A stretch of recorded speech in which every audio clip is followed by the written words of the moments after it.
നമസ്കാരം. ഇതുവരെയുള്ള സമഗ്ര വാർത്തകളുമായി വാർത്താമഴ ആരംഭിക്കുന്നു. എല്ലാ പ്രേക്ഷകർക്കും വാർത്താമഴയിലേക്ക് സ്വാഗതം. ആദ്യ വാർത്തയിലേക്ക്. എറണാകുളം ആലുവയിൽ 4 വയസ്സുകാരിയെ പുഴയിലെറിഞ്ഞ് കൊലപ്പെടുത്തിയ അമ്മയ്ക്ക് മാനസിക പ്രശ്നമില്ലെന്ന് പോലീസ്. ഭർത്തൃവീട്ടുകാരുടെ ഒറ്റപ്പെടുത്തലിലെ വൈരാഗ്യമാണ് കുഞ്ഞിനെ കൊലപ്പെടുത്താൻ കാരണമായത്. കുഞ്ഞിനെ ഭർത്താവിന്റെ ഇളയ സഹോദരൻ പീഡിപ്പിച്ച കാര്യം യുവതിക്ക് അറിയില്ലായിരുന്നു. കുഞ്ഞിന്റെ അമ്മയുമായി പോലീസ് ഇന്ന് തെളിവെടുപ്പ് നടത്തി.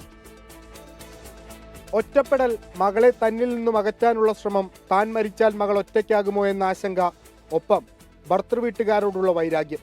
അങ്ങനെ നീളുന്നു 4 വയസ്സുകാരിയെ കൊലപ്പെടുത്തിയതിൽ അമ്മയുടെ വിശദീകരണം.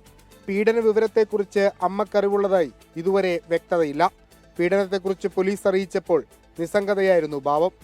കുഞ്ഞിനെ കൊലപ്പെടുത്തിയ മൂഴിക്കുളം പാലത്തിലെത്തിച്ച പോലീസ് പ്രതിയുമായി തെളിവെടുപ്പ് നടത്തി. ഇവിടെയാണോ വന്നത്? എന്നിട്ട് എന്ത് ചെയ്തു? അതെയാ, ഇവിടെ നിന്ന് ഏത് ഭാഗത്ത്? ഇങ്ങോട്ടാണ്? അകത്തിയാണോ? അത് എങ്ങോട്ടാണ്? എങ്ങനെയാണ്? ഇവിടെ ഈ ഭാഗത്ത്. അത് കഴിഞ്ഞിട്ട് എന്ത് ചെയ്തു? ഇതിൽ തിരിച്ചു ഇത് കാണിച്ച്. അമ്മക്ക് മാനസിക പ്രശ്നങ്ങളില്ലെന്നാണ് പോലീസ് വിലയിരുത്തൽ. ഇവർ കുട്ടികളെ കൊലപ്പെടുത്താൻ നേരത്തെ ശ്രമിച്ചിരുന്നുവെന്ന മൊഴികൾ പോലീസ് തള്ളി. കൊലപാതകവും പീഡനവും തമ്മിൽ ബന്ധിപ്പിക്കാവുന്ന തെളിവുകൾ നിലവിൽ അന്വേഷണ സംഘത്തിന് ലഭിച്ചിട്ടില്ല. പോക്സോ കേസിൽ റിമാൻഡിലുള്ള പ്രതിയെ ഉടൻ കസ്റ്റഡിയിൽ വാങ്ങി ചോദ്യം ചെയ്യും. പുത്തൻകുരിശ് ഡിവൈഎസ്പിയുടെ നേതൃത്വത്തിലുള്ള 22-അംഗ സംഘമാണ് കേസ് അന്വേഷിക്കുന്നത്. 24 കൊച്ചി. തെളിവെടുപ്പിന്റെ കൂടുതൽ വിശദാംശങ്ങളുമായി വിഷ്ണു സുരേഷ് ഉണ്ട് തത്സമയം വാർത്താമഴയിൽ. വിഷ്ണു, ഇന്നിപ്പോൾ തെളിവെടുപ്പ് അവസാനിച്ചിട്ടുണ്ട്. എവിടെയൊക്കെയാണ് തെളിവെടുപ്പ് നടത്തിയിട്ടുള്ളത്? വിശദാംശങ്ങൾ. അനുജ, ഇന്ന് മൂഴിക്കുളം പാലത്താണ് തെളിവെടുപ്പ് നടത്തിയത്. അതായത് ഈ പാലമാണ് ഈ കേസിലെ ഏറ്റവും പ്രധാനപ്പെട്ട സ്പോട്ട്. ഇവിടെ വെച്ചാണ് കുട്ടിയെ വൈകിട്ട് 7 മണിയോടുകൂടി ഈ അമ്മ പുഴയിലേക്ക് വലിച്ചെറിഞ്ഞത്. അതുകൊണ്ടാണ് കസ്റ്റഡിയിൽ വാങ്ങിയ 2-ാം ദിവസം തന്നെ ഈ പാലത്തിലെത്തിച്ച് തെളിവെടുപ്പ് നടത്താനുള്ളൊരു തീരുമാനത്തിലേക്ക് അന്വേഷണ സംഘം എത്തിയത്. ഏകദേശം ഒരു 12 മണിയോടുകൂടിയാണ് തെളിവെടുപ്പ് ആരംഭിച്ചത്. അമ്മയെ അവിടെ പാലത്തിന് മുകളിൽ എത്തിച്ചു. എവിടെ ഏത് പ്രദേശത്ത് വെച്ചാണോ കുഞ്ഞിനെ താഴത്തേക്ക് എറിഞ്ഞത് അവിടെ എത്തിച്ചു. അവിടെ വെച്ച് കാര്യങ്ങളൊക്കെ അമ്മ പോലീസിന് വിശദീകരിച്ച് നൽകി. അവിടെ വന്നു, താൻ ഈ കുഞ്ഞിനെ ഒറ്റ ഏറ് ഈ പുഴയിലേക്ക് എറിയുകയായിരുന്നു, അതിനുശേഷം തിരികെ നടന്നുപോയി എന്നാണ് തെളിവെടുപ്പിനിടയിൽ അമ്മ പോലീസിനോട് പറഞ്ഞത്. അത് ഈ കേസിൽ ഏറ്റവും നിർണായകമായ ഒരു നീക്കം കൂടിയാണ്, ഒരു തെളിവെടുപ്പ് കൂടിയാണ്. ഇനി കുഞ്ഞിനുമായി എത്തിയ സ്ഥലങ്ങളിൽ തെളിവെടുപ്പ് നടത്തും. പ്രത്യേകിച്ച് ആലുവ, മണപ്പുറമുണ്ട്, അങ്കനവാടിയുണ്ട്. അതോടൊപ്പം മറ്റേതെങ്കിലും സ്ഥലമുണ്ടോ എന്ന് സ്പോട്ട് ചെയ്യേണ്ടതുണ്ട്. ഈ അങ്കനവാടിയിലും ആലുവ, മണപ്പുറത്തുമായിരിക്കും അടുത്ത ദിവസങ്ങളിൽ തെളിവെടുപ്പ് നടത്തുക. 4 ദിവസം കൂടി കസ്റ്റഡിയുണ്ട്. ഏതെങ്കിലും മറ്റൊരു കാരണം കണ്ടെത്താൻ ഉണ്ടോ എന്നുള്ളതാണ് പോലീസ് ഇപ്പോൾ പരിശോധിച്ചു വരുന്നത്.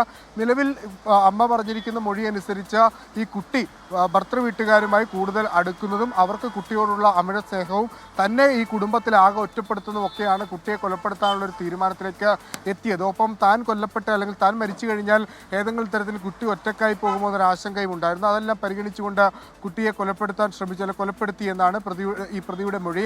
അതിനപ്പുറത്ത് മറ്റെന്തെങ്കിലും കാര്യമുണ്ടോ എന്ന് വിശദമായി പോലീസ് പരിശോധിച്ചു വരികയാണ്. പുത്തൻകുരിശ് ഡിവൈഎസ്പിയുടെ നേതൃത്വത്തിലുള്ള പ്രത്യേക സംഘമാണ് കേസ് അന്വേഷിക്കുന്നത്.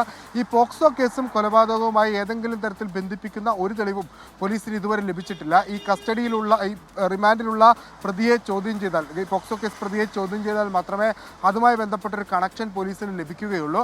അത് അടുത്ത ദിവസം തന്നെ കസ്റ്റഡിയിൽ വാങ്ങി ചോദ്യം ചെയ്യും. പീഡന വിവരം കുട്ടിയുടെ പീഡന വിവരത്തെക്കുറിച്ച് അമ്മയോട് പറഞ്ഞപ്പോൾ നിസ്സംഗഭാവം ആണ് പറഞ്ഞത്. അതല്ലാതെ ഇത് തനിക്ക് അറിയാമെന്നോ അതല്ലെങ്കിൽ അറിയില്ലായിരുന്നോ എന്നൊരു പ്രതികരണം പോലീസിനോട് ഈ അമ്മ പറഞ്ഞിട്ടില്ല. അതുമായി ബന്ധപ്പെട്ട് വിശദമായ ചോദ്യം ചെയ്യലൊക്കെ പുരോഗമിച്ചു വരികയാണ്.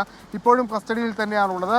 ഈ നാളെയും മറ്റന്നാളും ഒക്കെ ചോദ്യം ചെയ്യൽ തുടരും. ഈ കസ്റ്റഡിയിൽ നേരത്തെ പറഞ്ഞ ഈ പോക്സോ കേസ് പ്രതിയെ കൂടി ചോദ്യം ചെയ്ത ശേഷമായിരിക്കും ഈ 2 കേസുകളും തമ്മിൽ ഏതെങ്കിലും തരത്തിൽ ബന്ധമുണ്ടോ എന്ന സ്ഥിരീകരണത്തിലേക്ക് പോലീസ് എത്തുക. അനുജ, ശരി. ഇന്ന് തെളിവെടുപ്പ് നടന്നു. പാലത്തിൽ നിന്ന് എവിടെ നിന്നാണ് കുട്ടിയെ പുഴയിലേക്ക് എറിഞ്ഞത്, ആ പാലത്തിൽ വെച്ചുള്ള തെളിവെടുപ്പാണ് നടന്നത്. ചില കാര്യങ്ങളിലൊക്കെ പോലീസിന് വ്യക്തത കൈവന്നിട്ടുണ്ട് എന്നുള്ള വിവരമാണ് വിഷ്ണു സുരേഷ് നൽകിയത്. 24 അന്വേഷണം തുടരുന്നു. പാതയിൽ പാളിച്ചയോ?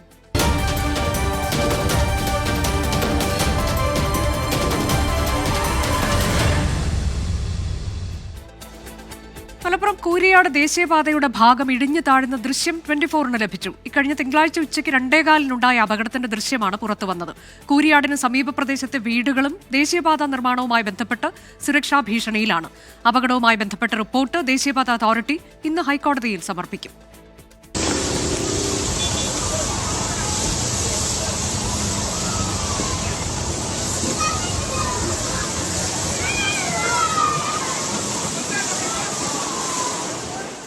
കൂരിയാട് ദേശീയപാത തകർന്നു വീഴുന്ന ദൃശ്യമാണിത്.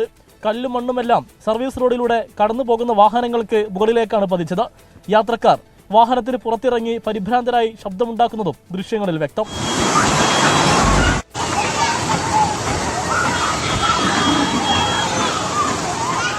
തലപ്പാല സ്വദേശി ഷംസുദ്ദീനും കുടുംബവുമാണ് അപകടത്തിൽ നിന്ന് അത്ഭുതകരമായി രക്ഷപ്പെട്ടത്. കൂരിയാടിന് സമീപം താമസിക്കുന്നവരും ആശങ്കയിലാണ്. കൂരിയാട് സ്വദേശിനി ഷരീഫയുടെ വീട് അപകട ഭീഷണിയിലായിട്ട് നാളുകളേറെയായി. ദേശീയപാതയ്ക്ക് വേണ്ടിയുള്ള അശാസ്ത്രീയ ഓവുചാൽ നിർമ്മാണം കാരണം മാലിന്യമെല്ലാം ഒഴുകിയെത്തുന്നത് ഷരീഫയുടെ വീട്ടുമുറ്റത്തേക്കാണ്.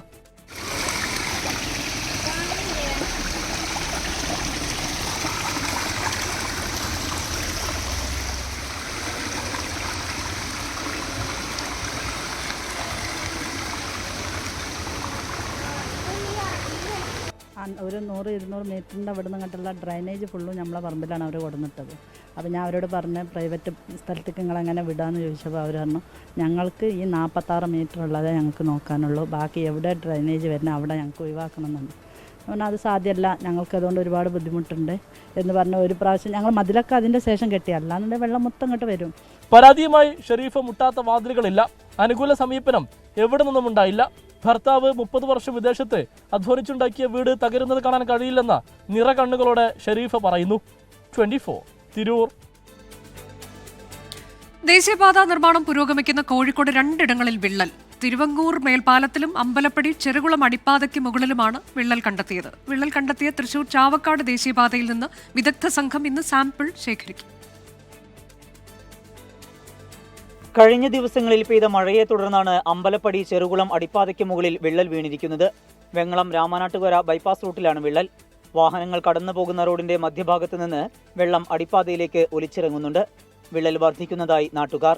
ഇന്നലെ ഞങ്ങൾ നോക്കുമ്പോൾ ഇപ്പോൾ വെള്ളം വരികയും ഈ വിള്ളിച്ച, കാരണം ഇതിന് സംഭവം എന്താണെന്ന് ചോദിച്ചാൽ ഈ ഏരിയ, ഈ റോഡ്, ഈ അണ്ടർപാസ് കൂടെ 7 പഞ്ചായത്ത് കവർ ചെയ്യുന്നുണ്ട്. അപ്പോൾ അതിന് എത്രയും പെട്ടെന്ന് അതിൻ്റെ പരിഹാരം കണ്ടെത്തണമെന്നാണ്. കാരണം ഇത് സംഭവിച്ചു കഴിഞ്ഞ് നമ്മൾ സംസാരിച്ചൊരു കാര്യമില്ല. തൃശൂർ ചാവക്കാട് ദേശീയപാതയിൽ വിള്ളലുണ്ടായ ഭാഗത്ത് നിന്ന് ഇന്ന് സാമ്പിൾ ശേഖരിക്കും. വിള്ളൽ രൂപപ്പെട്ട ഭാഗത്ത് മണ്ണ് ശരിയായ രീതിയിലാണോ നിറച്ചത് എന്ന് പരിശോധിക്കുന്നതിന്റെ ഭാഗമായാണ് സാമ്പിൾ ശേഖരം. വിദഗ്ധ സമിതിയുടെ അന്തിമ റിപ്പോർട്ട് ലഭിക്കുന്നതുവരെ താൽക്കാലികമായി പണി നിർത്തിവച്ചിരിക്കുകയാണ്. കോഴിക്കോട് തിരുവങ്ങൂർ മേൽപ്പാലത്തിലെ വിള്ളൽ കഴിഞ്ഞ ദിവസം അടച്ചിരുന്നു. 400 മീറ്റർ നീളത്തിൽ വിണ്ടുകീറിയ ഭാഗത്തെ ചിലയിടങ്ങളിലാണ് വീണ്ടും വിള്ളൽ രൂപപ്പെട്ടത്. 12 മണിക്കൂർ പെയ്യുമ്പോഴത്താണ് ഇത് വന്നത്. അപ്പോൾ ഇനി നിരന്തരം മഴ വരാൻ പോവുകയാണ്.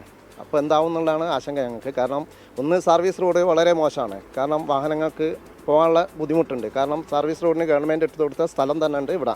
അത് എടുക്കാതെയാണ് ഇവർ സർവീസ് റോഡ് 7 മീറ്റർ വേണ്ടടുത്ത് 5 മീറ്റർ 3.5 മീറ്ററൊക്കെ ആ അപാകത ഞങ്ങൾ അധികൃതരെ അറിയിച്ചിട്ടുണ്ട്. മേൽപ്പാലത്തിലെ സംരക്ഷണ ഭിത്തികളിലും വിള്ളൽ വീണിട്ടുണ്ട്.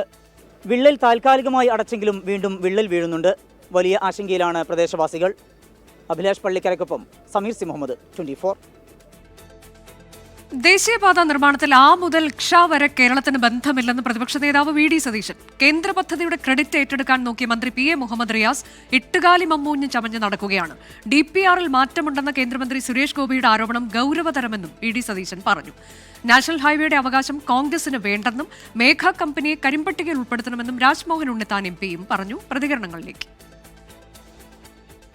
കേന്ദ്ര സർക്കാർ നടപ്പിലാക്കുന്ന ഒരു പദ്ധതിയുടെ പൂർണ്ണമായ ക്രെഡിറ്റ് ഇവരെടുക്കാൻ നോക്കി. അതിന് 4-ാം വാർഷികത്തിൽ അതിന് വിള്ളൽ വീണു. ഞങ്ങൾക്ക് ഭയങ്കര സന്തോഷമെന്നാണ് മന്ത്രിക്ക് പരാതി. ഞങ്ങൾക്ക് സന്തോഷമല്ല, ഞങ്ങളിത് നേരത്തെ പറഞ്ഞതാണ്. MP-മാർ ഉൾപ്പെടെയുള്ള ഞാനടക്കമുള്ള ആളുകൾ ഈ റോഡ് നിർമ്മാണത്തിൽ അശാസ്ത്രീയമാണ്, അപാകതയുണ്ട് എന്ന് എഴുതി കൊടുത്തിട്ടുണ്ടതിന് മുമ്പ് ഞങ്ങൾ നേരത്തെ പറഞ്ഞാണ് ഇത് അപകടമാണെന്ന്. അന്ന് ഇത് ഇലക്ഷന് മുമ്പ് ഇത് നടത്തി ഞങ്ങളാണ് കൊണ്ടുവന്നത്. 8 കാലി മമ്മൂഞ്ഞാവാൻ ചമഞ്ഞതാണ്. വിഴിഞ്ഞം കാര്യത്തിലും ഈ തുറമുഖത്തിൻ്റെ ഈ റോഡിൻ്റെ കാര്യത്തിലും അതാണ് 4-ാം വാർഷികത്തിൽ പൊളിഞ്ഞ് താഴെ വീണത്. അപ്പോൾ റീല് അതിൻ്റെ ഈ പൊളിഞ്ഞ് താഴെ വീണത് റീൽ. ഈ നാഷണൽ ഹൈവേയുടെ ക്രെഡിറ്റ് പൂർണ്ണമായിട്ട് കോൺഗ്രസ് പാർട്ടിക്ക് വേണ്ട. ഇതിൻ്റെ DPR വരുന്ന ഘട്ടത്തിലോ അലൈൻമെൻറ്റ് വരുന്ന ഘട്ടത്തിലോ ഒന്നും ഡിസൈൻ ഉണ്ടാക്കിയാൽ പോരല്ലോ. ഡിസൈൻ അനുസരിച്ച് വർക്ക് നടക്കണ്ടേ? ആ വർക്ക് നടക്കുന്നില്ല. കേന്ദ്ര ഗവൺമെൻറ്റെയും ജനങ്ങളുടെയും പണം കൊള്ളയടിക്കുകയാണ് മേഘ കൺസ്ട്രക്ഷൻ. അതുകൊണ്ട് അടിയന്തരമായി മന്ത്രി ഇതിനകത്ത് ഇടപെടണം, അന്വേഷണം നടത്തണം. ഉദ്യോഗസ്ഥന്മാർ അഴിമതിക്ക് കൂട്ടുന്നെങ്കിൽ അവരെ സസ്പെൻഡ് ചെയ്യണം. അതുപോലെ തന്നെ മേഘ കൺസ്ട്രക്ഷൻ നടത്തിയിട്ടുള്ള ഈ അഴിമതിയെക്കുറിച്ച് സമഗ്രമായ അന്വേഷണം നടത്തി അവരെ കരിമ്പട്ടികയിൽപ്പെടുത്തണം. കേസ് ഒതുക്കാൻ കോഴ ആവശ്യപ്പെട്ടെന്ന വിജിലൻസ് കേസിൽ പ്രതിയായ ED ഉദ്യോഗസ്ഥൻ ശേഖർ കുമാർ മുൻകൂർ ജാമ്യാപേക്ഷയുമായി ഹൈക്കോടതിയിൽ. പിടിയിലായ പ്രതികളുമായി തനിക്ക് ബന്ധമില്ലെന്ന് ഹർജിയിൽ ശേഖർ കുമാർ പറയുന്നു. കേസിലെ പരാതിക്കാരനെ അവിശ്വസിക്കുന്നില്ല എന്നായിരുന്നു 24-നോട് വിജിലൻസ് SP S ശശിധരന്റെ പ്രതികരണം. വിജിലൻസ് കേസിൽ പ്രതിയായ ശേഖർ കുമാറിനെ നോട്ടീസ് നൽകി വിളിപ്പിക്കാനിരിക്കുന്നതിനിടയിലാണ് മുൻകൂർ ജാമ്യാപേക്ഷ ഫയൽ ചെയ്തത്. പരാതിക്കാരൻ്റേത് ഗൂഢ ഉദ്ദേശം. ED കേസിൽ നിന്ന് രക്ഷപ്പെടാൻ വേണ്ടിയാണ് ആരോപണങ്ങൾ ഉന്നയിക്കുന്നത്. താൻ നിരപരാധിയാണെന്നും എൻഫോഴ്സ്മെന്റ് അസിസ്റ്റന്റ് ഡയറക്ടർ ശേഖർ ജാമ്യ ഹർജിയിൽ വ്യക്തമാക്കി. അതേസമയം പരാതിക്കാരന്റെ വിശ്വാസ്യതയിൽ വിജിലൻസിന് എതിരഭിപ്രായമില്ല. കൂടുതൽ തെളിവുകൾ ലഭിച്ച ശേഷം ഒന്നാം പ്രതിയെ വിളിപ്പിക്കുമെന്ന് വിജിലൻസ് SP 24-നോട്. ഈ സംഭവവുമായി ബന്ധപ്പെട്ട് അദ്ദേഹം നമുക്ക് തന്ന പരാതി നമ്മൾ ഒരു പ്രിലിമിനറി വെരിഫിക്കേഷൻ നടത്തിയിട്ടുള്ളതാണ്. ആ പ്രിലിമിനറി വെരിഫിക്കേഷനിൽ അത് കൃത്യമാണെന്ന് കണ്ടുകൊണ്ടാണല്ലോ നമ്മൾ ഇറങ്ങിയത് ഇതിലേക്ക്. ഞങ്ങളുടെ ഗാഡ്ജസിൻ്റെ റിസൾട്ട് ഇങ്ങനെ കിട്ടിക്കൊണ്ടിരിക്കുന്നേ ഉള്ളൂ. വോളമിനസാണ്, കിട്ടട്ടെ. ഒരാഴ്ച നമുക്ക് ഞായറാഴ്ച വെച്ച് ബാക്കി ദിവസങ്ങളിൽ രാവിലെ തൊട്ട് വൈകുന്നേരം വരെ വിജിലൻസ് ഓഫീസർ എത്താൻ പറഞ്ഞിട്ടുണ്ട്. ഇതിനിടയിലാണ് പരാതിക്കാരനും കേസിലെ രണ്ടാം പ്രതിയും തമ്മിലുള്ള ഫോൺ സംഭാഷണം പുറത്തു വന്നത്. 30 ലക്ഷം രൂപ അഡ്വാൻസ് ആയി നൽകിയാൽ കേസെടുക്കാമെന്നായിരുന്നു വിൽസന്റെ വാഗ്ദാനം. ഒരു 10-30 ലക്ഷം ടോക്കൺ അറേഞ്ച് ചെയ്യും.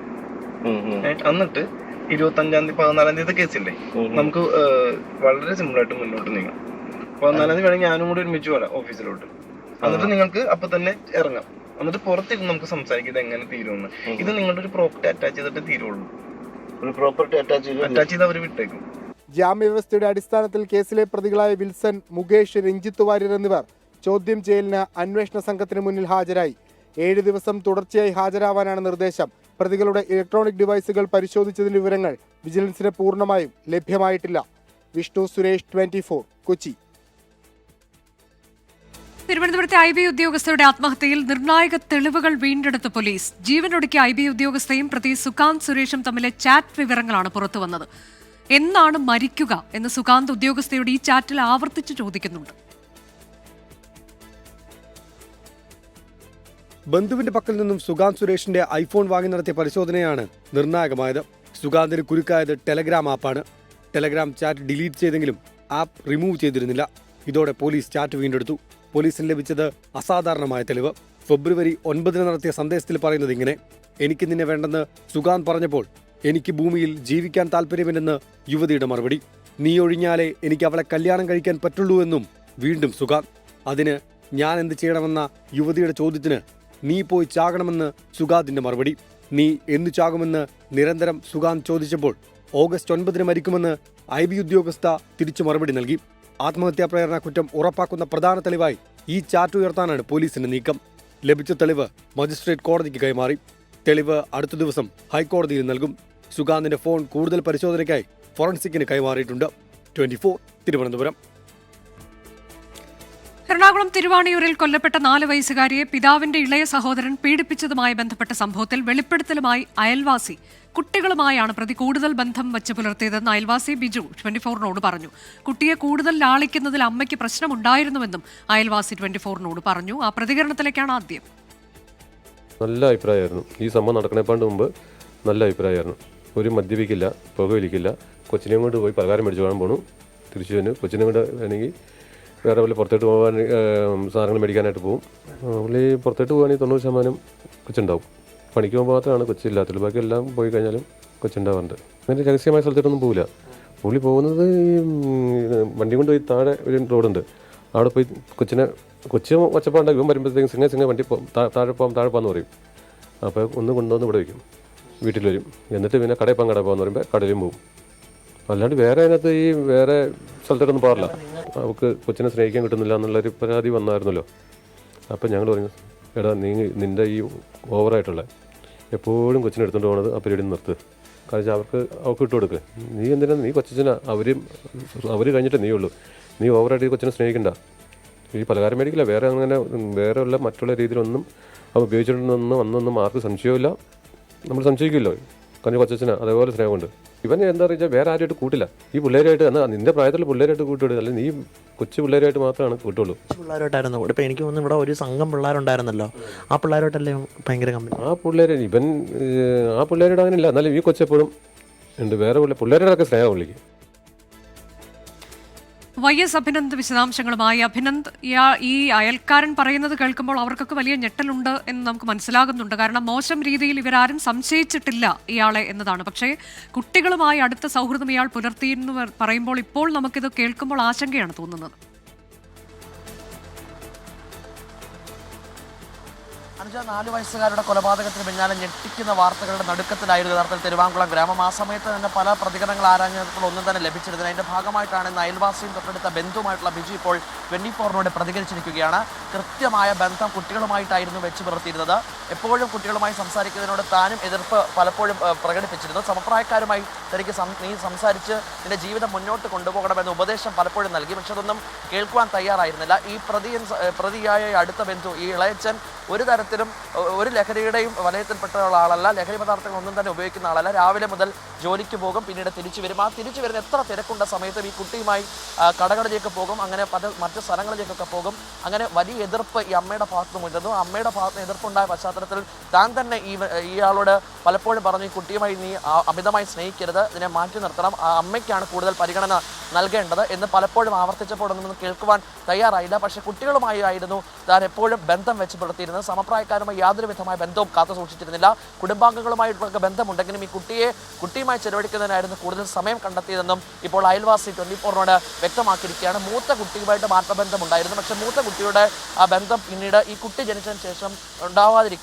കഴിഞ്ഞ 2.5 വർഷക്കാലമായിട്ട് എല്ലാ ദിവസവും കുട്ടിയുമായി പോകുമായിരുന്നു. കുട്ടിക്കും ആ രീതിയിലുള്ള സ്നേഹമായിരുന്നു തിരിച്ചുണ്ടായിരുന്നതെന്നും അയൽവാസി വ്യക്തമാക്കുന്നു.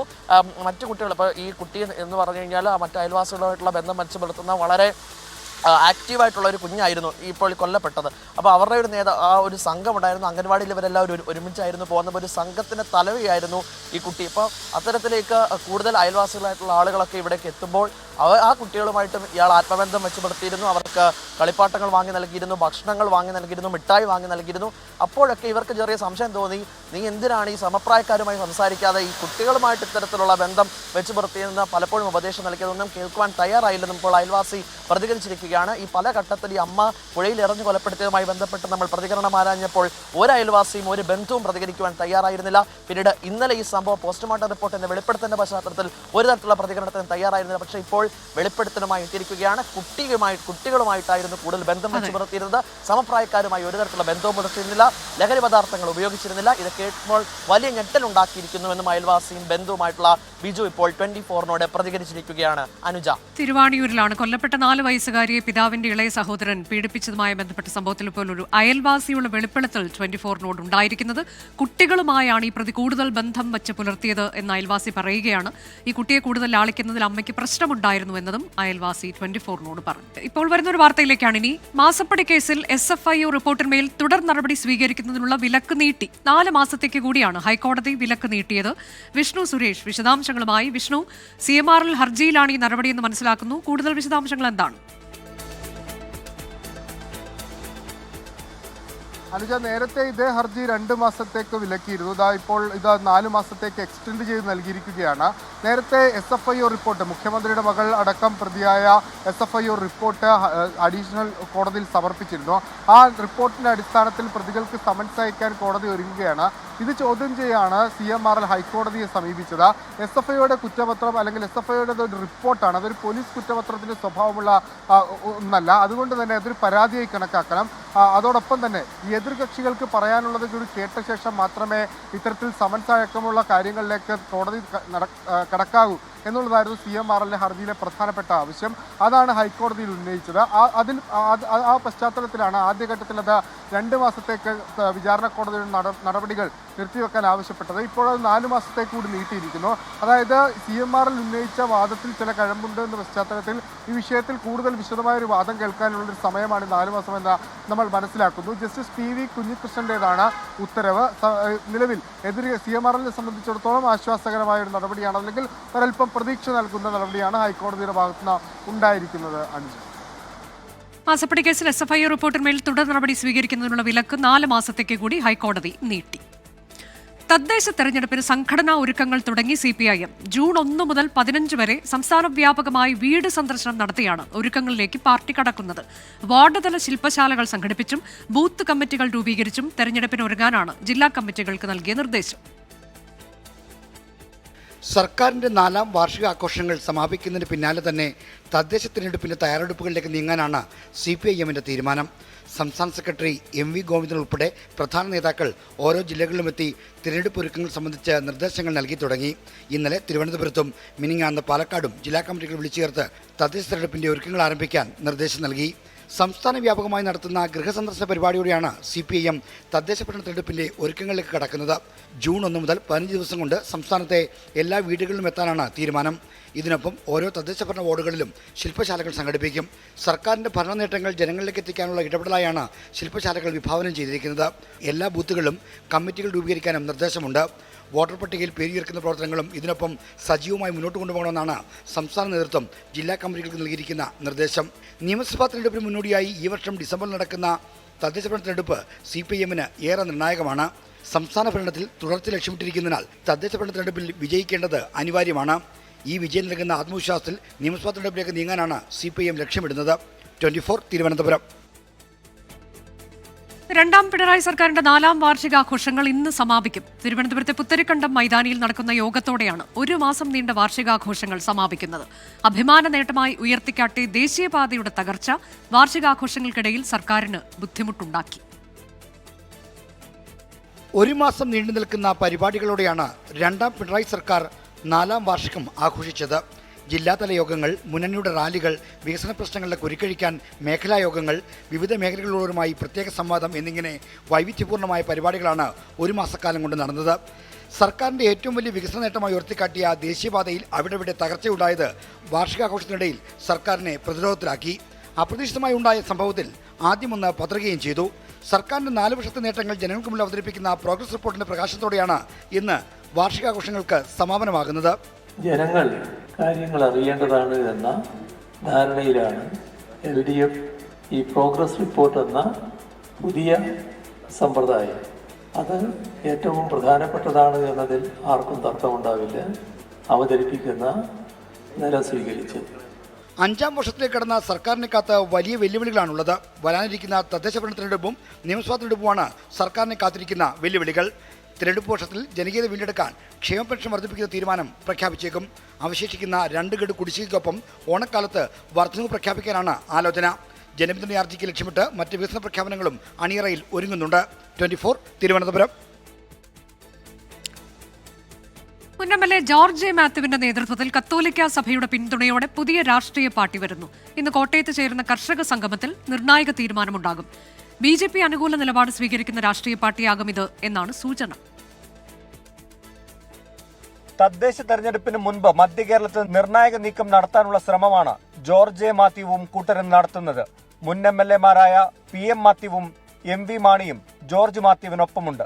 കേരള ഫാർമേഴ്സ് ഫെഡറേഷൻ എന്ന കർഷക സംഘടനയാണ് പാർട്ടി രൂപീകരണത്തിന് പിന്നിൽ. ഇതിന്റെ മുന്നോടിയായി ഇന്ന് കോട്ടയത്ത് കർഷക സംഗമം നടക്കും. ഈ സംഗമത്തിൽ നിർണായക തീരുമാനമുണ്ടാകും. നാളെ പാർട്ടി പ്രഖ്യാപനവും നടത്തുമെന്നാണ് വിവരം. BJP ആഭിമുഖ്യമുള്ള ക്രൈസ്തവരെ സംഘടിപ്പിച്ച് NDA മുന്നണിയുടെ ഭാഗമാക്കുക എന്നതാണ് പുതിയ പാർട്ടിയുടെ ലക്ഷ്യമെന്നാണ് സൂചന. ഇതേ ലക്ഷ്യവുമായി 2023 ഏപ്രിലിൽ ഒരു നീക്കം നടത്തിയെങ്കിലും അവസാന നിമിഷം ജോർജ് മാത്യു അതിൽ നിന്നും പിന്മാറിയിരുന്നു. നാഷണൽ പ്രോഗ്രസീവ് പാർട്ടി എന്ന പേരിൽ ജോണി നെല്ലൂർ അടക്കമുള്ള നേതാക്കൾ ചില നീക്കങ്ങൾ നടത്തിയെങ്കിലും അത് ലക്ഷ്യം കണ്ടില്ല. കാഞ്ഞിരപ്പള്ളി, ചങ്ങനാശ്ശേരി, പാലാ രൂപതകളുടെ പിന്തുണയുണ്ടെന്നാണ് നിലവിലെ പാർട്ടി രൂപീകരിക്കുന്നവരുടെ അവകാശവാദം. 24 കോട്ടയം. ഓർത്തഡോക്സ് സഭ സുന്നഹദോസിന് കോട്ടയം ദേവലോകം അരമനയിൽ തുടക്കം. അടൂർ കണ്ടനാട് മെത്രാപ്പൊലീത്ത സഖറിയാസ് മാർ അപ്രേം സ്വീകരിച്ച സഭാവിരുദ്ധ നിലപാടുകളാണ് പ്രധാന ചർച്ച. മെത്രാപ്പൊലീത്തയ്ക്കെതിരെ ശക്തമായ നടപടി വേണമെന്നാവശ്യപ്പെട്ട് ഒരു വിഭാഗം വിശ്വാസികൾ സഭാസ്ഥാനത്ത് പ്രതിഷേധിച്ചിരുന്നു. സഭാ നേതൃത്വം പള്ളിപിടുത്തക്കാർ മാത്രമായി എന്നായിരുന്നു അപ്രേം മെത്രാപ്പൊലീത്തയുടെ വിമർശനം. തുടർന്ന് സഭാ നേതൃത്വം വിശദീകരണം തേടുകയും ചെയ്തു. ഈ വിശദീകരണം ഇന്ന് ചേർന്ന് സുന്നഹദോസ് ചർച്ച ചെയ്യും. ഓറിയന്റൽ സഭകളിലെ ഒരു വിഭാഗം സ്വീകരിച്ച നിലപാടുകളും ചർച്ചയായേക്കും. റാപ്പർ വേടനെതിരെ ദേശീയ അന്വേഷണ ഏജൻസിക്ക് പരാതിയുമായി BJP. പാട്ടിലൂടെ പ്രധാനമന്ത്രി നരേന്ദ്രമോദിയെ അപകീർത്തിപ്പെടുത്തിയെന്നാരോപിച്ച് പാലക്കാട് നഗരസഭാ കൌൺസിലറാണ് NIAക്ക് പരാതി നൽകിയത്.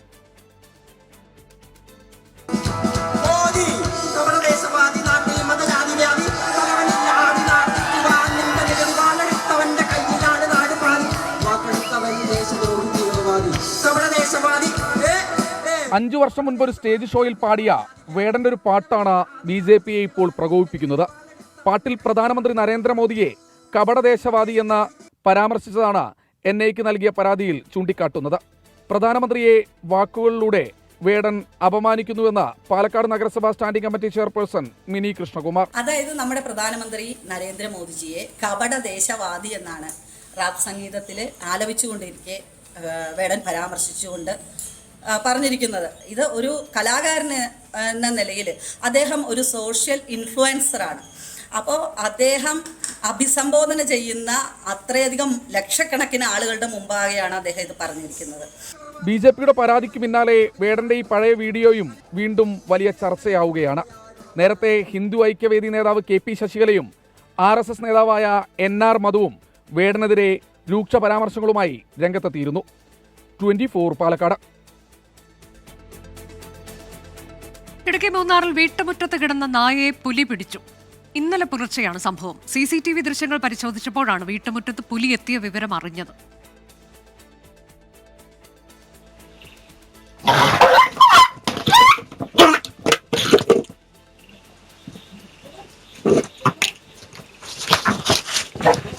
മൂന്നാർ ദേവികുളം മിഡിൽ ഡിവിഷനിലാണ് വീട്ടുമുറ്റത്ത് പുലിയെത്തിയ ഈ ദൃശ്യങ്ങൾ.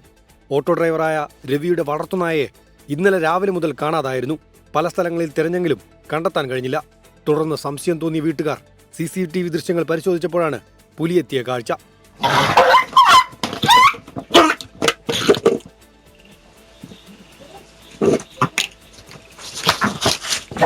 പുലിയാണെന്ന് തിരിച്ചറിഞ്ഞതോടെ നാട്ടുകാർ വനംവകുപ്പിനെ വിവരമറിയിച്ചു.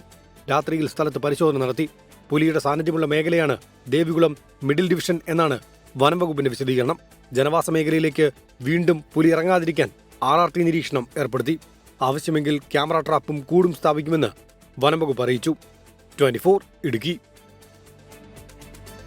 മലപ്പുറം കാളികാവിലെ നരഭോജി കടുവയ്ക്കായുള്ള തിരച്ചിൽ 9ാം നാളും തുടരുന്നു. 3 ഇടങ്ങളിൽ കൂട് സ്ഥാപിച്ചിട്ടും കടുവയെ കണ്ടെത്താൻ ഇതുവരെ കഴിഞ്ഞിട്ടില്ല. കരുവാരക്കുണ്ട് മേഖലയിൽ വനംവകുപ്പിന്റെ പരിശോധന തുടരുമ്പോൾ ആശങ്കയിലാണ് പ്രദേശവാസികൾ. കരുവാരക്കുണ്ട് മേഖലയിൽ കഴിഞ്ഞ ദിവസം കടുവയെ നാട്ടുകാർ കണ്ടിരുന്നു. പ്രദേശത്ത് കൂട് സ്ഥാപിച്ച ഒരു ദിവസം പിന്നിടുമ്പോഴും നരഭോജി കടുവ കാണാമറയത്ത് തന്നെ. രാത്രി വൈകിയും വനംവകുപ്പ് സംഘം ഈ മേഖലയിൽ കടുവയ്ക്കായി തിരച്ചിൽ നടത്തിയിരുന്നു. ഇന്ന് രാവിലെ വീണ്ടും തിരച്ചിൽ പുനരാരംഭിച്ചിട്ടുണ്ട്. തീർത്തും ജനവാസ മേഖലയായ സുൽത്താന എസ്റ്റേറ്റ് പരിസരത്താണ് ഇപ്പോൾ കടുവയുണ്ടെന്ന് സംശയം. പരിശോധനകൾ ഒരു ഭാഗത്ത് തുടരുമ്പോഴും നാട്ടുകാരുടെ ആശങ്കയ്ക്ക് അറുതിയില്ല. വീടിന് പുറത്തിറങ്ങാനോ ജോലിക്ക് പോകാനോ കഴിയാത്ത അവസ്ഥയാണെന്ന് നാട്ടുകാർ പറയുന്നു. എൻ്റെ മുമ്പിൽ ബൈക്കിന് പോകുന്ന ആളാണ് ഇതിനെ കൃത്യമായിട്ട് കണ്ടത്. ഞാൻ എൻ്റെ തൊട്ട് പുറകെ നടന്നു പോരുന്നുണ്ടായിരുന്നു. ഞാനും അതിൽപ്പെടേണ്ടതായിരുന്നു. പക്ഷേ ഭാഗ്യം കൊണ്ട് രക്ഷപ്പെട്ടു. അവൻ കടന്നു പോയതുകൊണ്ട് കടുവ മടങ്ങായത്. 2 ദിവസമായിട്ട് കടുവ ഒഴിഞ്ഞു പോയിട്ടില്ല. ഇപ്പം ഇന്നലെ ഇവിടെ ഫോറസ്റ്റിൽ വന്ന് മദ്രസയിൽ കടന്നുകൂടാണ്. അപ്പോൾ ഇയാളൊക്കെ മലയിൽ തോട്ടലിലെ ആളാണ്. അപ്പോൾ നമുക്ക് പേടി തന്നെ. കാരണം മരിച്ചിട്ട് എന്തിനാ കാസ്. നരഭോജി കടുവയെ പിടികൂടി ഉടൻ മാറ്റിയില്ലെങ്കിൽ ശക്തമായ ജനകീയ പ്രതിഷേധം ആരംഭിക്കാനാണ് പ്രദേശവാസികളുടെ തീരുമാനം. ആർഷക്കിനൊപ്പം ശ്രീജു ശ്രീകുമാരൻ, 24 മലപ്പുറം. സംസ്ഥാനത്തേക്ക് ഇന്ന് പുതുക്കിയ കാലാവസ്ഥാ മുന്നറിയിപ്പ് വന്നിട്ടുണ്ട്. ആ വാർത്തയിലേക്കാണ് ഇനി. അതിശക്തമായ മഴ ഇന്ന് പെയ്യുമെന്നതാണ് കേന്ദ്ര കാലാവസ്ഥാ വകുപ്പിന്റെ മുന്നറിയിപ്പ്. 6 ജില്ലകളിൽ ഓറഞ്ച് അലേർട്ട് പ്രഖ്യാപിച്ചു. തൃശൂർ, മലപ്പുറം, കോഴിക്കോട്, വയനാട്, കണ്ണൂർ, കാസർഗോഡ് ജില്ലകളിലാണ് ഓറഞ്ച് അലേർട്ട്. നാളെ കണ്ണൂർ, കാസർഗോഡ് ജില്ലകളിൽ റെഡ് അലേർട്ടാണ്. മേഘന മുരളി വിശദാംശങ്ങളുമായി. മേഘന, നേരത്തെ യെല്ലോ അലേർട്ടാണ്, ഇപ്പോൾ പുതുക്കിയ മുന്നറിയിപ്പ് വരികയാണ്. അതായത് അതിതീവ്ര മഴയ്ക്കുള്ള സാഹചര്യമുണ്ട് പല ജില്ലകളിലും.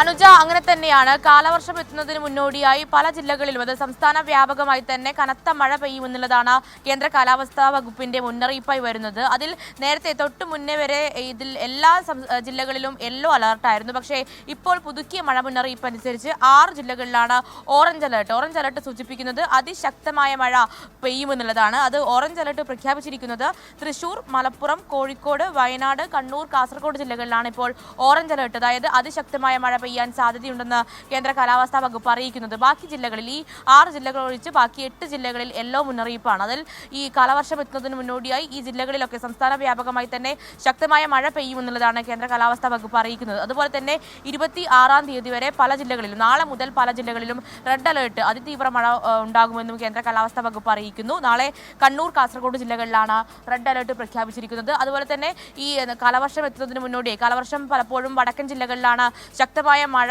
കാണാറുള്ളത്. അതുപോലെ തന്നെ അതിന് മുന്നോടിയായി എത്തുന്ന മഴയിലും വടക്കൻ ജില്ലകളിൽ കൂടുതൽ മഴ പെയ്യുമെന്നുള്ളൊരു കണക്കാണ് ഇപ്പോൾ നമുക്ക് ലഭ്യമാകുന്നത്. അതുപോലെ തന്നെ കള്ളക്കടൽ പ്രതിഭാസം, ഉയർന്ന തിരമാലകൾക്കുള്ള സാധ്യതയുണ്ട്.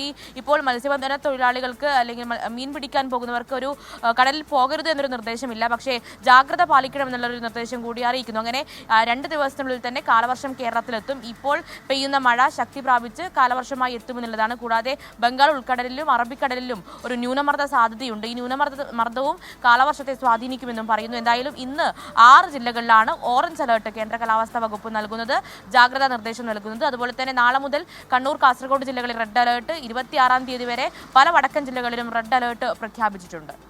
അതാണ് സംസ്ഥാനത്ത് ഇന്ന് പലയിടങ്ങളിലും അതിതീവ്ര മഴയ്ക്കുള്ള സാധ്യതയുണ്ട് എന്ന മുന്നറിയിപ്പാണ് കേന്ദ്ര കാലാവസ്ഥാ വകുപ്പ് ഇപ്പോൾ നൽകിയിട്ടുള്ളത്. ഇത് കാലവർഷത്തിന് മുന്നോടിയായിട്ടുള്ള മഴയാണ്. ഇന്ന് 6 ജില്ലകളിൽ ഓറഞ്ച് അലേർട്ട്. അത് തൃശൂർ, മലപ്പുറം, കോഴിക്കോട്, വയനാട്, കണ്ണൂർ, കാസർഗോഡ് ജില്ലകളിലാണ്. നാളെ കണ്ണൂർ, കാസർഗോഡ് ജില്ലകളിൽ റെഡ് അലേർട്ട്. ഈ മുന്നറിയിപ്പ് ഇനിയും മാറാനുള്ള സാധ്യതയുമുണ്ട്. മനുഷ്യത്വരഹിതമായ നടപടിയുമായി പാകിസ്ഥാൻ. കഴിഞ്ഞ ദിവസം ഡൽഹി ശ്രീനഗർ ഇൻഡിഗോ വിമാനം ആകാശച്ചുഴിയിൽപ്പെട്ടപ്പോൾ പാക് വ്യോമാതിർത്തിയിൽ പ്രവേശിക്കാൻ അനുമതി നൽകിയില്ല. 277 യാത്രക്കാരുമായി സഞ്ചരിച്ച വിമാനം ഒടുവിൽ സുരക്ഷിതമായി അടിയന്തര ലാൻഡിംഗ് നടത്തി.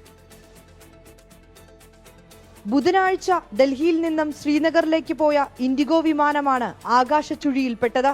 അപ്രതീക്ഷിതമായുണ്ടായ കാറ്റും മഴയുമാണ് കാരണം. ആലിപ്പഴം വീഴ്ചയിൽ വിമാനത്തിന്റെ മുൻഭാഗത്തിന് കേടുപാടുകൾ സംഭവിച്ചിരുന്നു. ആകാശച്ചുഴിയിൽപ്പെട്ട വിമാനം ആടിയുലഞ്ഞു. യാത്രക്കാർ പരിഭ്രാന്തരായി. സാഗരിക ഘോഷ്, മമത താക്കൂർ, മനാഫ് ബുനിയ ഉൾപ്പെടെ 5 തൃണമൂൽ കോൺഗ്രസ് നേതാക്കളും വിമാനത്തിലുണ്ടായിരുന്നു. പ്രതിസന്ധി ഘട്ടത്തിൽ അപകടം ഒഴിവാക്കാനായാണ് ഇൻഡിഗോ പൈലറ്റ് വ്യോമപാത ഉപയോഗിക്കാൻ അനുവദിക്കണമെന്ന് ആവശ്യപ്പെട്ടത്. എന്നാൽ പൈലറ്റിന്റെ ആവശ്യം ലാഹോർ എയർ ട്രാഫിക് കൺട്രോൾ തള്ളി. തുടർന്ന് നേരത്തെ നിശ്ചയിച്ചിരുന്ന പാതയിലൂടെ തന്നെ വിമാനം മുന്നോട്ട് പോയി. 6:30-യോടെ വിമാനം സുരക്ഷിതമായി ലാൻഡ് ചെയ്തു.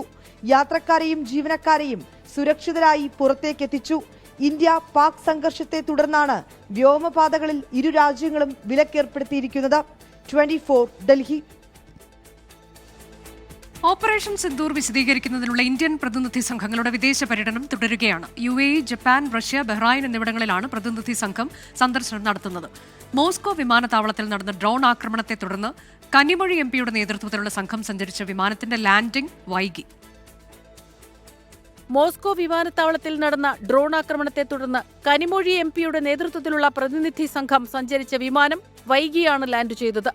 മോസ്കോയിൽ അംബാസിഡർ വിനയ് കുമാർ പ്രതിനിധി സംഘത്തെ സ്വീകരിച്ചു. ശിവസേന MP ശ്രീകാന്ത് ഏക്നാഥ് ഷിൻഡെയുടെ നേതൃത്വത്തിൽ UAE-യിൽ എത്തിയ സംഘത്തിന്റെ സന്ദർശനം 2ാം ദിവസത്തിലേക്ക് കടന്നു. Anwar Gargash diplomatic academy director ജനറലുമായും അബുദാബിയിലെയും ദുബൈയിലെയും പൗരപ്രമുഖരുമായും നയതന്ത്ര പ്രതിനിധികളുമായും സംഘം കൂടിക്കാഴ്ച നടത്തും. BJP MP ബൈജയന്ത് പാണ്ഡെയുടെ നേതൃത്വത്തിലുള്ള 8-അംഗ സംഘം ബഹ്റിനിലേക്ക് തിരിച്ചു. ശശി തരൂർ, സുപ്രിയ സുലെ, രവിശങ്കർ പ്രസാദ് എന്നിവരുടെ നേതൃത്വത്തിലുള്ള സംഘങ്ങൾ അടുത്ത ദിവസങ്ങളിൽ യാത്ര തിരിക്കും. 24 ഡൽഹി. കൊങ്കൺ റെയിൽവേയെ ഇന്ത്യൻ റെയിൽവേയിൽ ലയിപ്പിക്കാനുള്ള ശ്രമങ്ങൾ യാഥാർത്ഥ്യമാകുന്നു. മഹാരാഷ്ട്ര സർക്കാർ സമ്മതം അറിയിച്ചതോടെയാണ് ലയനം വേഗത്തിലാകുന്നത്. ഇതോടെ പാതയിൽ വികസന കുതിപ്പുണ്ടാകും എന്നാണ് പ്രതീക്ഷ. 90കളുടെ തുടക്കത്തിലാണ് കൊങ്കൺ റെയിൽവേ കോർപ്പറേഷൻ രൂപീകരിക്കുന്നത്. പശ്ചിമഘട്ടത്തിൽ മലകൾ തുരന്ന് ഏറെ ശ്രമകരമായ ഒരു പാത നിർമ്മിക്കണം. ശ്രീധരൻ എന്ന രാജ്യത്തെ ഏറ്റവും മികച്ച എഞ്ചിനീയർ നിർമ്മാണത്തിന് നേതൃത്വം കൊടുത്തതോടെ പദ്ധതി അതിവേഗം പൂർത്തിയായി. 98ഓടെ അന്നത്തെ പ്രധാനമന്ത്രി നരസിംഹറാവു പാത ഉദ്ഘാടനം ചെയ്തു. മഹാരാഷ്ട്രയിലെ റോഹയ്ക്കും കർണാടകയിലെ മംഗലാപുരത്തിനുമിടയിലാണ് പാത. കാലം മുന്നോട്ട് പോയതോടെ ആവശ്യങ്ങൾ കൂടി. കൂടുതൽ ട്രാക്ക്, കൂടുതൽ സർവീസ്, അടിസ്ഥാന സൗകര്യ വികസനം, അങ്ങനെ ന്യായമായ ആവശ്യങ്ങൾ. പക്ഷേ പരിമിതികളുടെ പട്ടിക മാത്രമായിരുന്നു കൊങ്കൺ റെയിൽവേയുടെ മറുപടി. വിവിധ സംസ്ഥാനങ്ങൾക്ക് ഓഹരി പങ്കാളിത്തമുണ്ട് കൊങ്കൺ റെയിൽവേ കോർപ്പറേഷനിൽ. 51% ഓഹരി ഇന്ത്യൻ റെയിൽവേക്കാണ്. 6% വീതം കേരളത്തിനും ഗോവയ്ക്കും. കർണാടകയ്ക്ക് 15%, മഹാരാഷ്ട്രയ്ക്ക് 22% ഓഹരി പങ്കാളിത്തം. മഹാരാഷ്ട്ര ഒഴികെ മറ്റെല്ലാവരും ലയനത്തിന് അനുകൂലമായിരുന്നു. ലയനം സാധ്യമായാൽ പാതയിൽ വികസന പ്രവർത്തനങ്ങൾക്ക് വേഗം കൂടും, കൂടുതൽ സർവീസുകൾ ഓടിക്കാം, സാമ്പത്തിക ഞെരുക്കവും മാറും. കൊങ്കൺ റെയിൽവേ എന്ന പേര് നിലനിർത്തണമെന്നും മൂലധന നിക്ഷേപമായി നൽകിയ 360 കോടി രൂപ തിരികെ നൽകണമെന്നുമാണ് മഹാരാഷ്ട്ര മുന്നോട്ട് വെച്ച നിബന്ധന. റെയിൽവേ ബോർഡ് തുടർ നടപടികൾ സ്വീകരിക്കും. 24 മുംബൈ. കോഴിക്കോട് ബസ് സ്റ്റാൻഡിൽ തീപിടുത്തം ബാധിക്കാത്ത വ്യാപാര സ്ഥാപനങ്ങൾക്ക് തിങ്കളാഴ്ച മുതൽ തുറന്ന് പ്രവർത്തിക്കാൻ അനുമതി. കോർപ്പറേഷൻ മേയറുടെ അധ്യക്ഷതയിൽ ചേർന്ന യോഗത്തിലാണ് തീരുമാനം. തീപിടുത്തവുമായി ബന്ധപ്പെട്ട വിശദ റിപ്പോർട്ട് ജില്ലാ കളക്ടർ ഉടൻ ചീഫ് സെക്രട്ടറിക്ക് കൈമാറും. കോഴിക്കോട് മേയർ ഡോക്ടർ ബീന ഫിലിപ്പിന്റെ അധ്യക്ഷതയിൽ വിവിധ വ്യാപാര സംഘടനകളുടെ നേതാക്കളും മറ്റ് ഉദ്യോഗസ്ഥരുമാണ് യോഗത്തിൽ പങ്കെടുത്തത്. കെട്ടിടത്തിൽ തീപിടുത്തം നേരിട്ട് ബാധിക്കാത്ത കച്ചവട സ്ഥാപനങ്ങൾ തിങ്കളാഴ്ച മുതൽ തുറന്ന് പ്രവർത്തിപ്പിക്കാനാണ് തീരുമാനം. കെട്ടിടത്തിലെ മുഴുവൻ വയറിങ്ങുകളും മാറ്റണമെന്ന് ഇലക്ട്രിക്കൽ ഇൻസ്പെക്ടറേറ്റ് നിർദ്ദേശിച്ചിട്ടുണ്ടെന്നും അത് 3 ആഴ്ചക്കുള്ളിൽ പൂർത്തിയാകുമെന്നും മേയർ പറഞ്ഞു. 11.5 കോടിയുടെ ഒരു പ്രോജക്റ്റിന്റെ കാര്യങ്ങൾ ഇപ്പോൾ ഇങ്ങനെ നടന്നുകൊണ്ടിരിക്കുകയാണ്. ആദ്യത്തെ ഘട്ട പരിപാടിക്ക് തന്നെ റഫായിട്ട് തന്നെ നമ്മൾ കണക്കിലെടുത്തപ്പോൾ 1 കോടിയോളം രൂപ ഇതിനു വേണ്ടി ചിലവാകും. അതിന്റെ എല്ലാ തീരുമാനമെടുത്തു. തീപിടുത്തമുണ്ടായതിനു പിന്നാലെ കച്ചവടം നടക്കാത്ത സ്ഥാപനങ്ങളിലെ വാടക ഒഴിവാക്കി തരണമെന്ന് യോഗത്തിൽ വ്യാപാരികൾ ആവശ്യപ്പെട്ടു. കൗൺസിലിൽ ചർച്ച ചെയ്ത ശേഷം തീരുമാനം അറിയിക്കാമെന്ന് മേയർ മറുപടി നൽകി. അതേസമയം തീപിടുത്തവുമായി ബന്ധപ്പെട്ട വിവിധ വകുപ്പുകളുടെ റിപ്പോർട്ടുകൾ കളക്ടർക്ക് ലഭിച്ചിട്ടുണ്ട്. ഇത് പരിശോധിച്ച ശേഷമാകും അന്തിമ റിപ്പോർട്ട് കളക്ടർ ചീഫ് സെക്രട്ടറിക്ക് കൈമാറുക. 24 കോഴിക്കോട്. സംസ്ഥാനത്ത് വെളിച്ചെണ്ണ വില കുതിച്ചുയരുന്നു. ചില്ലറ വിപണിയിൽ ശരാശരി വിൽപ്പന കിലോയ്ക്ക് 340 മുതൽ 360 വരെ നിരക്കിലാണ്. കൊപ്ര ക്ഷാമമാണ് കേരളത്തിലെ വെളിച്ചെണ്ണ വില ഉയരാൻ പ്രധാന കാരണം. സംസ്ഥാനത്തേക്ക് കൊപ്രയുടെ വരവ് കുറഞ്ഞതോടെയാണ് വെളിച്ചെണ്ണ വിപണി പൊള്ളിത്തുടങ്ങിയത്. 2017-18 വർഷത്തിലാണ് മൊത്തവില 204 രൂപ എന്ന റെക്കോർഡിൽ എത്തിയിരുന്നത്. ഇത് മറികടന്നാണ് ഇന്നലെ കൊച്ചിയിൽ 1 കിലോ വെളിച്ചെണ്ണയുടെ വില 287 രൂപയായത്. തൃശൂരിൽ ഇന്നലെ 297 രൂപയും കോഴിക്കോട് 307 രൂപയുമായിരുന്നു മൊത്ത വിപണിയിലെ വില. തമിഴ്നാട്ടിൽ നിന്നും ആന്ധ്രയിൽ നിന്നും കൊപ്രയുടെ വരവ് പകുതിയിലേറെയായി കുറഞ്ഞിട്ടുണ്ട്. വിപണിയിൽ വിദേശത്ത് നിന്ന് വരുന്ന കൊപ്രയ്ക്കും ക്ഷാമം അനുഭവപ്പെടുന്നുണ്ട്. ഇതോടെയാണ് പ്രതിദിനം വില കൂടുന്നത്. നിലവിൽ ചില്ലറ വിപണിയിൽ 340 മുതൽ 360 രൂപയാണ് വെളിച്ചെണ്ണ വില. വരും ദിവസങ്ങളിൽ ഈ വിലയിലും വർധനവുണ്ടാകും. വെളിച്ചെണ്ണ വില ഉയർന്നതോടെ വിവിധ കമ്പനികൾ അളവ് കുറച്ച് വെളിച്ചെണ്ണ പാക്കറ്റുകൾ വിപണിയിലെത്തിക്കാൻ തുടങ്ങിയിട്ടുണ്ട്. 200 ഗ്രാം 300 ഗ്രാം കവറുകളിലാണ് പുതിയതായി വെളിച്ചെണ്ണ വിപണിയിലെത്തുന്നത്. നിലവിലെ സാഹചര്യത്തിൽ അടുത്തൊന്നും വെളിച്ചെണ്ണ വില കുറയാൻ സാധ്യതയില്ലെന്നാണ് വിപണിയിൽ നിന്നുള്ള വിലയിരുത്തൽ. 24 കൊച്ചി. അന്തരിച്ച കേരള ഫുട്ബോൾ ടീം മുൻ നായകൻ എ നജ്മുദ്ദീന്റെ മൃതദേഹം സംസ്കരിച്ചു. കൊല്ലം ജോനകപ്പുറം വലിയ പള്ളിയിലായിരുന്നു ഖബറടക്കം. കായിക കേരളത്തിൽ കൊല്ലത്തിന്റെ പേര് എഴുതി ചേർത്ത ഫുട്ബോൾ പ്രതിഭ. അസാമാന്യ പന്തടക്കത്തിലൂടെ കാണികളെ ത്രസിപ്പിച്ച് ഗോൾവല കുലുക്കുന്ന നജ്മുദ്ദീന്റെ മാതൃകത എതിരാളികളെ പോലും അത്ഭുതപ്പെടുത്തുന്നതായിരുന്നു. ഏറ്റവും നല്ല സ്വഭാവത്തിനൊരു ഉടമയും എന്തു പറയാൻ ജൂനിയർ കളിക്കാർക്ക് വളരെ നല്ലവണ്ണം പ്രചോദനം നൽകുന്ന ഒരു വ്യക്തിയുമായിരുന്നു. എന്താ പറയുക, വളരെ നഷ്ടം എന്ന് തന്നെ പറയാൻ കഴിയും. ഒപ്പം കളിക്കുന്നവരെ കളിക്കളത്തിൽ കരുതാനും അവസരങ്ങൾ ഒരുക്കാനും നജ്മുദ്ദീൻ കാട്ടിയിരുന്ന മനസ്സും അദ്ദേഹത്തെ വേറിട്ട മനുഷ്യനാക്കുന്നു. പുള്ളിക്ക് ചുമ്മാ തട്ടിയിട്ട് കഴിഞ്ഞാൽ ഗോളാവുമായിരുന്നു. ആ ബോളാണ് മണിക്ക് കൊടുത്തിട്ട് മണി ഹാട്രിക് അടിക്കുന്നത്. എല്ലാ പ്ലേയേഴ്സിനും അങ്ങനെ വേണമെന്നില്ല. എനിക്കൊരു ചാൻസ് കിട്ടിയാൽ നമ്മൾ അടിക്കാനല്ലേ നോക്കുകയുള്ളൂ. ഇതങ്ങനെയല്ല. അതാണ് അങ്ങയുടെ ഒരു ക്വാളിറ്റി എന്ന് പറയുന്നത്. അർബുദം കവർന്നെടുത്ത കേരളത്തിന്റെ പ്രിയപ്പെട്ട ഫുട്ബോൾ താരത്തിന് അന്ത്യാഞ്ജലി അർപ്പിക്കാൻ 2 പതിറ്റാണ്ടോളം അദ്ദേഹം പന്തു തട്ടിയ ട്രാവൻകൂർ ടൈറ്റാനിയത്തിലെ ഫുട്ബോൾ പ്രതിഭകളടക്കം നിരവധി പേരാണ് എത്തിയത്. 10 മണിയോടെയായിരുന്നു ഖബറടക്കം. കേരള ഫുട്ബോളിലെ എക്കാലത്തെയും മികച്ച സ്ട്രൈക്കർമാരിലൊരാൾ, കേരള മർഡോണ. എ നജ്മുദ്ദീൻ്റെ വിയോഗം ഫുട്ബോൾ പ്രേമികൾക്ക് ഒരു തീരാനഷ്ടം തന്നെയാണ്. കൊല്ലത്തുനിന്നും ശ്രീകാന്തിനൊപ്പം സുജിത് സുരേന്ദ്രൻ, 24. തൃശൂരിൽ ലോറിയിൽ കടത്തുകയായിരുന്ന 120 കിലോ കഞ്ചാവ് പിടികൂടി. വയനാട്ടിൽ നിരോധിത പുകയിലയുടെ വൻ ശേഖരം പിടിച്ചെടുത്തു. തൃശൂർ പാലിയേക്കരയിൽ ലോറിയിൽ കടത്തുകയായിരുന്ന 120 കിലോ കഞ്ചാവുമായി 4 യുവാക്കളെയാണ് കസ്റ്റഡിയിലെടുത്തത്. ഒഡീഷയിൽ നിന്നാണ് സംഘം കഞ്ചാവ് എത്തിച്ചത്. തൃശൂർ സ്വദേശി സിജോ, ആലുവ സ്വദേശികളായ ആശ്വിൻ, ഹാരിസ്, പാലക്കാട് സ്വദേശിയായ ജാബിർ എന്നിവരാണ് പിടിയിലായത്.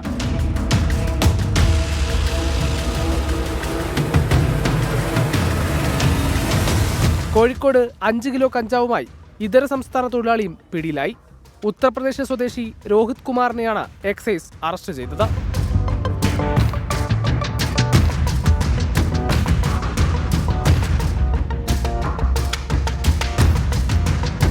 വയനാട് മുത്തങ്ങ ചെക്ക് പോസ്റ്റിൽ എക്സൈസ് നടത്തിയ പരിശോധനയിൽ ലോറിയിൽ കടത്തുകയായിരുന്ന 3495 കിലോഗ്രാം പുകയില ഉൽപ്പന്നങ്ങളും എക്സൈസ് പിടിച്ചെടുത്തു. വാളാട് സ്വദേശി സഫീറിനെ കസ്റ്റഡിയിലെടുത്തു. സംസ്ഥാന വ്യാപകമായി ഡാൻസാഫിന്റെയും എക്സൈസിന്റെയും പരിശോധന തുടരുകയാണ്. News desk 24. അമേരിക്കയിലെ വാഷിംഗ്ടണിൽ ജൂത മ്യൂസിയത്തിന് സമീപത്തെ വെടിവെപ്പിൽ കൊല്ലപ്പെട്ട യുവതിയുവാക്കളുടെ വിയോഗത്തിന്റെ ആഘാതത്തിലാണ് സഹപ്രവർത്തകരും സുഹൃത്തുക്കളും. പ്രണയത്തിലായിരുന്നു ഷാരോൺ ലിഷിൻസ്കിയും സെയ്റ ലിൻ മിൽഗ്രിമും. അടുത്തയാഴ്ച ജെറൂസലമിലെത്തി ഷാരോൺ വിവാഹാഭ്യർത്ഥന നടത്താനിരിക്കെയാണ് ഇരുവരും കൊല്ലപ്പെട്ടത്.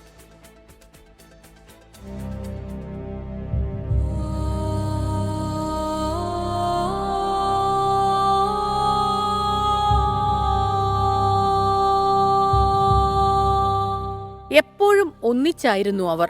വരുന്നതും പോകുന്നതും ഭക്ഷണം കഴിക്കുന്നതുമെല്ലാം. എംബസി ജീവനക്കാർക്ക് ഇരുവരും പ്രിയപ്പെട്ടവരായിരുന്നു. 30 വയസ്സുകാരൻ യാരൺ ലിഷൻസ്കിയും 26-കാരി സാറ മിൽഗ്രാമും. ലിഷൻസ്കിയുടെ മാതാപിതാക്കൾ ഇസ്രയേലിലാണ്. ജർമ്മനിയിൽ നിന്നെത്തിയ യാരൺ 2 വർഷം ഇസ്രയേലിലെ എംബസിയിൽ ജോലി ചെയ്തു. അതിനുശേഷം അമേരിക്കയിലും. മിൽഗ്രിം കൻഹാസിൽ നിന്ന് അമേരിക്കയിലെത്തിയത് ബിരുദാനന്തര ബിരുദ പഠനത്തിന്. പിന്നീട് ഇസ്രയേൽ എംബസിയിലെത്തി. ലോകത്തിന്റെ 2 വ്യത്യസ്ത കോണുകളിൽ നിന്നെത്തിയവർ. നയതന്ത്ര മേഖലയിലെ ജോലിയാണ് ഇരുവരെയും അടുപ്പിച്ചത്. സൗഹൃദം പിന്നീട് പ്രണയമായി. അപ്രതീക്ഷിതമായി ഉണ്ടായ ദുരന്തത്തിന്റെ ഞെട്ടലിലാണ് സുഹൃത്തുക്കൾ.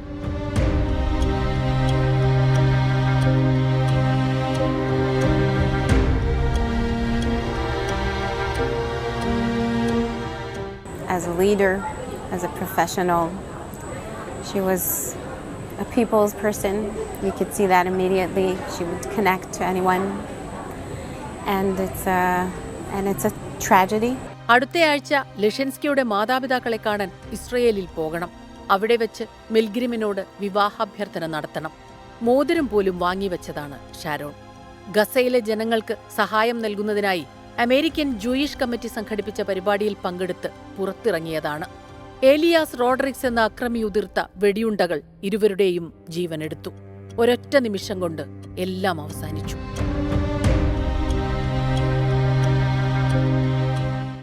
സംസ്ഥാന സർക്കാരിന്റെ 4ാം വാർഷികത്തോടനുബന്ധിച്ച് പത്തനംതിട്ടയിൽ നടത്തിയ എന്റെ കേരളം പ്രദർശന വിപണനമേള സമാപിച്ചു. കലാപരിപാടികളോടെയാണ് 7 ദിവസം നീണ്ടുനിന്ന മേള അവസാനിച്ചത്. ജനപങ്കാളിത്തം കൊണ്ടും സർക്കാരിന്റെ പ്രവർത്തനങ്ങൾ വിശദീകരിക്കുന്ന സ്റ്റാളുകൾ കൊണ്ടും ജനശ്രദ്ധ ആകർഷിച്ചതായിരുന്നു മേള.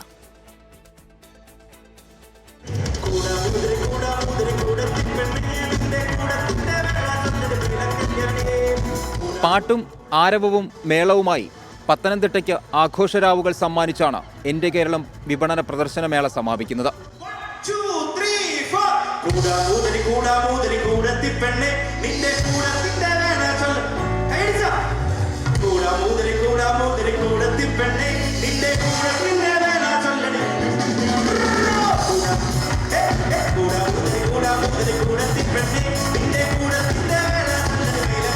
പത്തനംതിട്ട ശബരിമല ഇടത്താവളത്തിൽ നടന്ന സമാപന സമ്മേളനത്തിൽ വലിയ ജനപങ്കാളിത്തം. മന്ത്രി വീണ ജോർജാണ് സമാപന സമ്മേളനം ഉദ്ഘാടനം ചെയ്തത്. പത്തനംതിട്ട ഒന്നിച്ചു നിന്ന് വിസ്മയങ്ങൾ തീർക്കാൻ കഴിയുമെന്നുള്ളതിന്റെ തെളിവാണ് എന്റെ കേരളം പ്രദർശന വിപണന മേള. മേളയിലൂടെ സർക്കാർ ആശയങ്ങൾ ജനങ്ങളിലേക്ക് എത്തിക്കാനായെന്ന് പ്രമോദ് നാരായണൻ MLA. ഏതൊരു ചടങ്ങും വിജയിക്കുന്നത് ജനങ്ങളെ നേരിടുമ്പോഴാണ്. സർക്കാരിൻ്റെ 4ാം വാർഷികത്തിൻ്റെ ഭാഗമായി സംഘടിപ്പിച്ച ഈ പരിപാടി തുടങ്ങുമ്പോൾ ഒരു ഔദ്യോഗിക പരിപാടിയായിരുന്നു.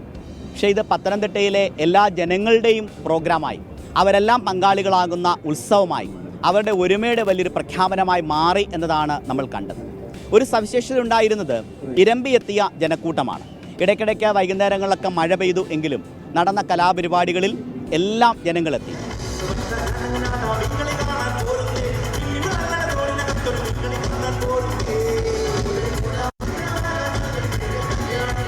കഴിഞ്ഞ 9 വർഷക്കാലം സർക്കാർ നടപ്പാക്കിയ വികസന പ്രവർത്തനങ്ങളാണ് മേളയിലൂടെ ജനങ്ങളിലേക്ക് എത്തിയത്.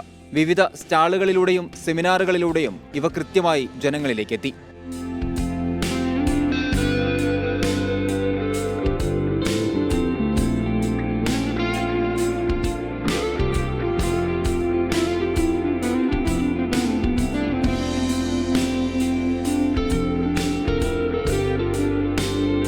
സംസ്ഥാന സർക്കാരിന്റെ വികസന നേട്ടങ്ങളുടെ അടയാളപ്പെടുത്തലുകൾ, കേരളത്തിന്റെ സമൂല മാറ്റങ്ങൾക്ക് വഴിയൊരുക്കിയ പദ്ധതികൾ എന്നിവ ജനങ്ങൾക്ക് നേരിട്ട് കണ്ടറിയാനുള്ള വലിയ അവസരമാണ് എന്റെ കേരളം പ്രദർശനമേള ഒരുക്കിയത്.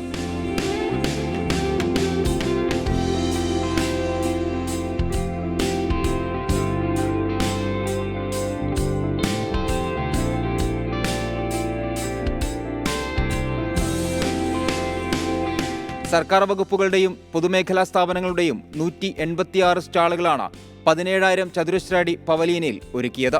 വിവിധ സേനകളുടെ ഉപകരണങ്ങളും വിവിധ വകുപ്പുകളുടെ കണ്ടുപിടുത്തങ്ങളും മേളയുടെ ഭാഗമായി. പോലീസിന്റെയും അഗ്നിരക്ഷാ സേനയുടെയും സ്റ്റാളുകൾ പുതിയ അറിവാണ് ജനങ്ങൾക്ക് സമ്മാനിച്ചത്.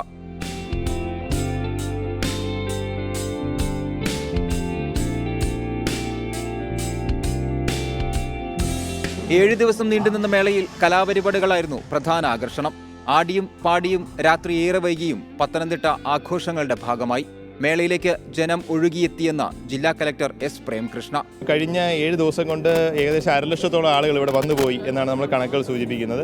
പിന്നെ മാത്രമല്ല, ആളുകളെല്ലാം തന്നെ വളരെ ഒരു സന്തോഷത്തോടെയും താല്പര്യത്തോടും കൂടിയാണ് നമ്മളുടെ പല സ്റ്റാളുകളും സന്ദർശിച്ചത്. അപ്പോൾ ഞാൻ തന്നെ 1-2 തവണ വന്നപ്പോൾ, ഇപ്പം ഒരു ഉദാഹരണം പറയുകയാണെങ്കിൽ ഫയർഫോഴ്സിൻ്റെ സ്റ്റോള്, അവർ കൊടുക്കുന്ന ഫസ്റ്റ് എയ്ഡ് അതിൻ്റെ ആ കാര്യങ്ങൾ അതെല്ലാം കാണാൻ വേണ്ടി തന്നെ എന്ന് പറഞ്ഞാൽ വലിയൊരു ജനക്കൂട്ടമാണ് അതിൻ്റെ മുന്നിലുണ്ടായിരുന്നത്. കുടുംബശ്രീക്ക് തന്നെ ഈ ഒരു കുറച്ച് ദിവസങ്ങൾ കൊണ്ട് തന്നെ ഏകദേശം 15 ലക്ഷം രൂപയുടെ വിറ്റുവരവ് ഉണ്ടായി എന്നാണ് അറിയുന്നത്. കലാപരിപാടികൾക്കൊക്കെ കാണാൻ തന്നെ വലിയ ജനക്കൂട്ടമാണ് ഉണ്ടായിരുന്നത്. പലരും പറഞ്ഞത് പാർക്കിംഗ് ഇല്ലാത്തതിൻ്റെ ചെറിയൊരു അസൗകര്യം ഉണ്ടായിരുന്നു, അതുകൊണ്ട് മാത്രം പല ആൾക്കാരും മടങ്ങിപ്പോയില്ല. എന്നിട്ട് തന്നെ വളരെ വലിയൊരു ജനക്കൂട്ടവും പലർക്കും സീറ്റ് കിട്ടാത്തൊരവസ്ഥയൊക്കെയായിരുന്നു പല പരിപാടികൾക്കും ഉണ്ടായിരുന്നത്. വലിയ ജനപങ്കാളിത്തത്തോടെ വളരെ വിജയകരമായിട്ട് തന്നെയാണ് ഈ ഒരു പരിപാടി സംഘടിപ്പിച്ചിരിക്കുന്നത്.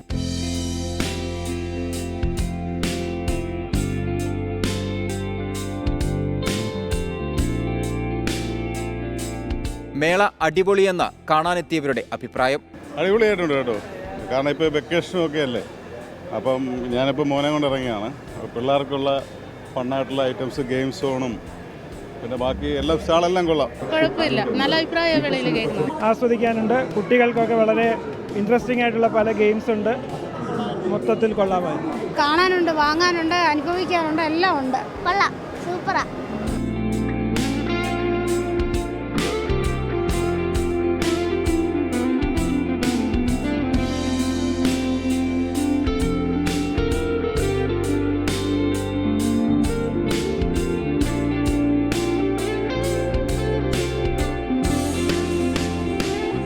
എന്റെ കേരളം പ്രദർശന വിപണനമേള വലിയ വിജയമായിരുന്നുവെന്നാണ് സർക്കാരിന്റെ വിലയിരുത്തൽ.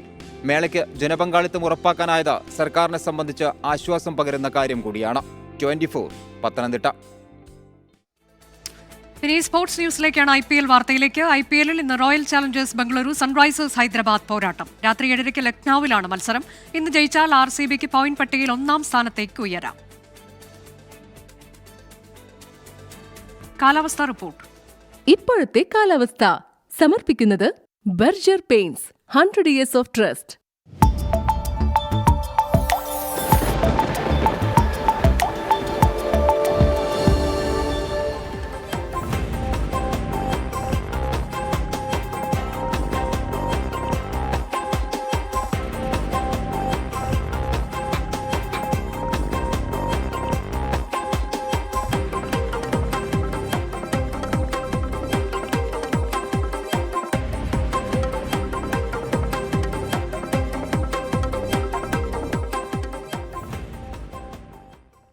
ഇന്നത്തെ സ്വർണ്ണവില.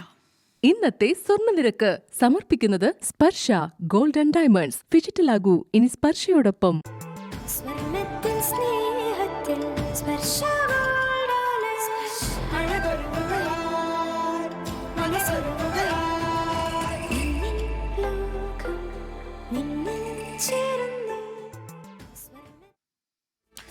വാർത്താമഴ അവസാനിക്കുക.